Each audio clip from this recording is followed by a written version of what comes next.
मंत्री आम्हाला पाहिजे पालकमंत्री, आम्हाला नको पालकमंत्री, आम्हाला पाहिजे पालकमंत्री।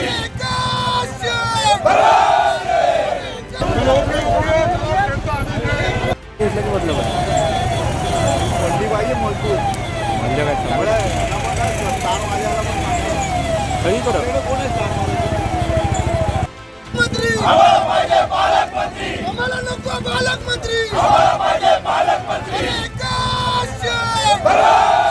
महायुतीचे रायगड जिल्हा पालकमंत्रीपद राष्ट्रवादी अजित पवार गटाच्या नामदार अदिती तटकरे यांना जाहीर झाल्यानंतर रायगडमधील शिवसेनेमध्ये प्रचंड नाराजी पसरली असून या नाराज झालेल्या शिवसैनिक व नामदार भरतशेठ गोगावले समर्थकांनी शनिवारी 18 जानेवारी रोजी रात्री उशिराच्या सुमारास मुंबई गोवा राष्ट्रीय महामार्गच रोखून धरला।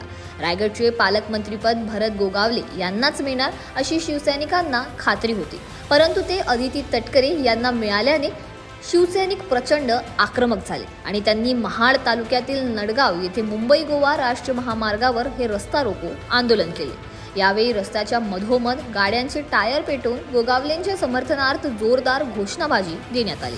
खासदार सुनील तटकरे यांच्यामुळेच हे पालकमंत्रीपद गोगावले यांना न मिळाल्याची भावना शिवसेनेच्या मनात निर्माण झाल्याने आंदोलनादरम्यान खासदार सुनील तटकरे यांच्या विरोधात देखील जोरदार घोषणाबाजी करून निषेध नोंदविण्यात आला। घटनेचे गांभीर्य ओळखून घटनास्थळी पोलीस तसेच अग्निशमन यंत्रणा दाखल झाली होती।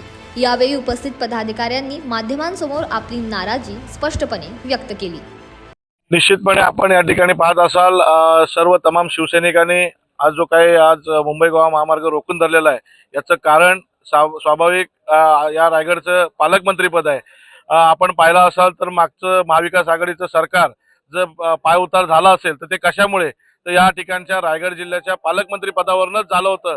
पण आत्ताचे असलेले सत्तेतले जे आमचे मुख्यमंत्री असतील, उपमुख्यमंत्री असतील, यांना आमचं या ठिकाणी मागणं आहे की सन्माननीय भरतशेठ गोगावले साहेबांना या जिल्ह्याचं पालकमंत्रीपद दिलं गेलं पाहिजे। त्यामुळे त्यांना पालकमंत्री दिल्यामुळे या ठिकाणी निश्चितपणे जिल्ह्यामध्ये सर्व या ठिकाणी मित्रपक्ष असतील त्यांना घेऊन सोबत घेऊन सातत्याने भरतशेठ गोगावले हे काम करत असतात। आणि मग ज्यांचा एकच या ठिकाणी आमदार असताना बाकीचे आमच्या पक्षाचे 3 आमदार, त्याचबरोबर भाजपचे 3 आमदार असताना देखील एकच पक्षाचा आमदार असताना त्यांना पालकमंत्रीपद देऊ केले। निश्चितपणे हा आमच्यावर असलेला अन्याय आहे आणि म्हणूनच या अन्यायाला वाचा पडण्यासाठी या ठिकाणी सर्व शिवसैनिक आज या रास्ता रोकोमध्ये आलेले आहेत। म्हणजे काय